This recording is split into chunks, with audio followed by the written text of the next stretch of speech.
शायद बहुत अच्छा रहा लाए, लेकिन आज बहुत तकलीफ और दर्द के बात है। तो ठीक है, ज्यादा आप समय नहीं लगाई, बस एक लाइन हटे का वजह झारखंड में बोलेंगे कि महाराष्ट्र किसका है। कोई दिक्कत नहीं भाई, महाराष्ट्र मराठियों का है, हम भी बोलते हैं गर्व से।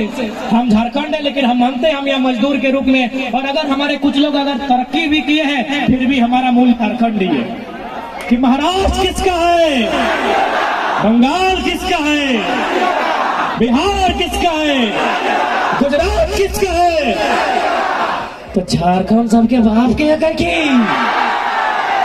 की, लेकिन हमार बाप दादा के लगे जात जात एक बात बताए दो, अब समापन कर दो।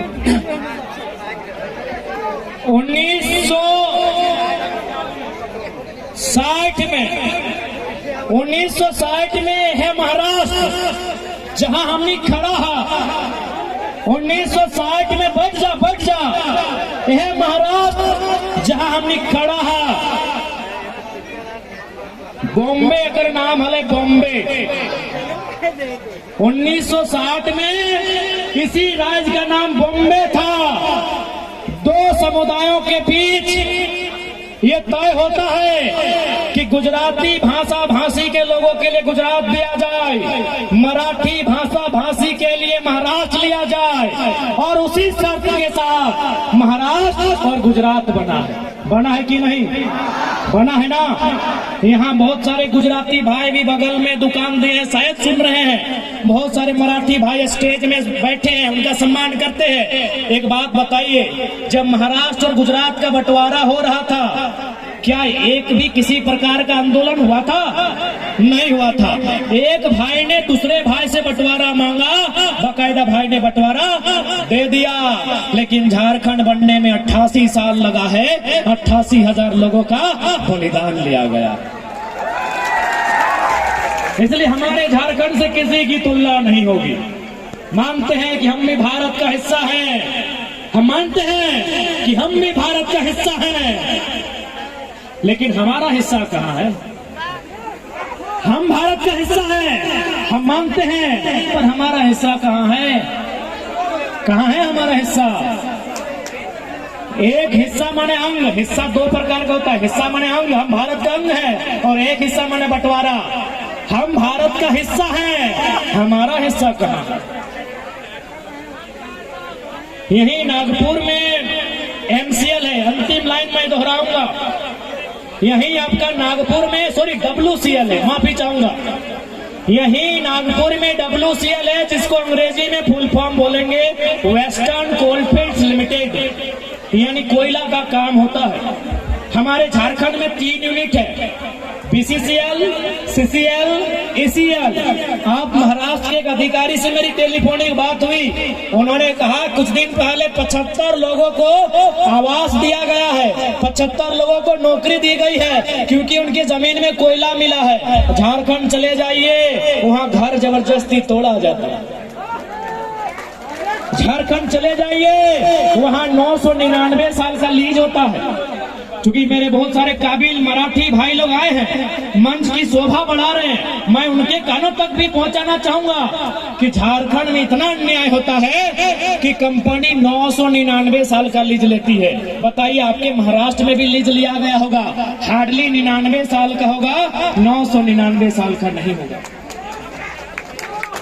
जब भी कोई कंपनी या फैक्ट्री लगती है दादा, 99 साल, 50 साल, 30 साल का लगता होगा आपके यहाँ। आप महाराष्ट्र से ही है ना दादा? हमारे महाराष्ट्र से हैं। यहाँ ये नियम है, या तो 30 साल, या तो 50 साल, या तो हार्डली 99 साल। हमारे झारखंड में इतना बेईमानी किया जाता है कि 999 यानी 1000 साल का लीज लिया गया। ना हमारे लोग जानेंगे, ना उस समय तो कोई बचेगा, ना अपना जमीन वापस करेगा। आप यहीं देखिए, WCL कोयला का काम करती है, हमारे वहाँ CCL है, वो भी कोयला का काम करती है, लेकिन यहाँ नौकरी, मुआवजा, विस्थापन बरोबर देती है। झारखंड में लूटपाट करती है, झारखंड में अन्याय करती है, दोहन करती है। इसलिए आज जो आवाज धनबाद में उठाए, जो आवाज बोकारो में उठाए, जो आग झुमरा और पारासनाथ में लगा है, आज माया नगरी में लेके आए हैं। 24 में सीधा दिल्ली लेके जाएंगे। आज बहुत सारा माया नगरी लोग अपना खिड़की बंद रखा है, बोलता है झारखंड का एक छोटा सा लड़का आया है। 24 में दिल्ली आने दीजिए, आप लोग भी खिड़की खोल के सुनिएगा मराठी में। आपको भी हमारे आइडियाज, हमारी आइडियोलॉजी खिड़की खोल कर सुनना होगा। आप अभी हम लोग को छोटा बच्चा समझकर बंद करके बैठे हैं। 24 आने दीजिए, राजधानी में हमारी भी दस्तक होगी, और जब हमारी दस्तक होगी तो वचन देते हैं देश के प्रधानमंत्री को भी चुप करा के बैठेंगे। ये वचन देते हैं आज माया नगरी से। और अंत में यही कहेंगे कि प्रवासी मजदूर जो भाई हैं, आप जिस अवस्था में रहते हैं, आप जिस अवस्था में हैं, अपनी अवस्था के साथ आगे बढ़ने का चेष्टा कीजिएगा। जो भी आप आर्थिक उपार्जन करते हैं उसे बचत करने का प्रयास कीजिएगा। अगर आप फैमिली के साथ रहते हैं, अपने बच्चों को पढ़ाइएगा। यदि आप माता पिता से दूर रहते हैं तो 2 पैसा का बचत करके अपने गाँव, अपने बूढ़े माता पिता की एक बार सुधी लेने का काम कीजिएगा। मैं ये संदेश आपको दूंगा।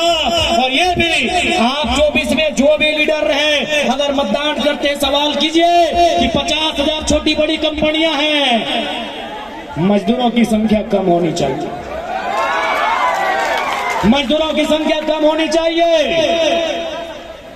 और नहीं तो फिर आप मजदूर राजनीति में आएंगे। फिर तो नहीं इतना एगो विधायक बना सकला। हाँ मजदूर है अशोक, हमें कहा थोड़े करबो तो। मजदूर अब केवल मजदूरों की नहीं सोचेगा, मजदूर अब केवल मजदूरी की नहीं सोचेगा, अब मजदूर राजनीति की भी सोचेगा। जिसको दर्द होता है होने दीजिए। आपके बीच का नेतृत्व करता होना चाहिए। राज्य की राजधानी और देश की राजधानी में क्या कोई गलत बात है? क्योंकि भारत एक संवैधानिक देश है, और संवैधानिक देश यानी कागज कलम कानून, और कागज कलम कानून यानी या तो सदन लोकसभा रहे या विधानसभा। आपकी आवाज वहां बुलंद होनी चाहिए। यदि आपकी आवाज वहां बुलंद होगी तो प्रवासी मजदूरों के अधिकार से न देश मुंह मोड़ेगा न राज्य मुंह मोड़ेगा। इसलिए आज यदि कभी चुनाव का सामना हो, मतदान करने की संभावना बने, यदि वतन वापसी करते हैं तो याद रखिएगा आपका मत यदि आप देते हैं तो आप लेबर एक्ट पर दीजिएगा। एक 72 लेबर एक्ट बनना चाहिए, एक 72 डिस्प्लेसमेंट एक्ट बनना चाहिए, एक 72 एजुकेशन पॉलिसी बननी चाहिए, एक 72 डिस्प्लेसमेंट पॉलिसी बननी चाहिए, एक 72 लेबर पॉलिसी बननी चाहिए, ताकि हमारे मजदूर दर बदर की ठोकरें ना खाएं। और क्यों खाएं हमारे मजदूर ठोकरें? धनबाद कोयला देता है, कोडरमा भुरक देती है, गिरिडीह पत्थर देता है, गोमिया बारूद देता है। तो हमारे मजदूर क्यों ठोकर खाएंगे? बोकारो कोयला देता है, स्टील देता है, गैस देता है, तो हमारे मजदूर ठोकर क्यों खाएंगे? इसलिए आज मजदूरों को एक बात याद रखिएगा, नियति में कुछ नहीं होता है, अपनी तकदीर का फैसला खुद लेना पड़ता है। कि मजदूर का हाथ है नेताजी, ये मजदूर का हाथ है नेताजी, लोहा को पिघलाकर उसका आकार बदल देता है। ये हाथ लोहा को भी गलाता है और यही हाथ वोट भी दबाता है। आप अगर अच्छी पॉलिसी बनाइएगा नेताजी तो ये मजदूर का हाथ लोहा गलाएगा। यदि आप गलत पॉलिसी बनाइएगा तो ये मजदूर का हाथ आपका गला दबाएगा नेताजी। इसे हाथ खिला दीजिए। ये मजदूर का हाथ है कातिया, लोहा पिघला कर उसका आकार बदल देता है। मुझे किसी के टुकड़ों में पलने की जरूरत नहीं, इसीलिए तो मैं कुत्ता बनकर तुम्हारे चरणों में रहना पसंद नहीं करता हूँ, भले मजदूरी करके महाराष्ट्र चला जाता हूँ। इसलिए आज मजदूरों को अपनी आने वाली पीढ़ी का, मजदूरों को अपने आने वाले भविष्य का संरक्षण करने के लिए इस हाथ में जो शक्ति है, इस हाथ में जो वोट की शक्ति है, उसका प्रयोग करना होगा। तो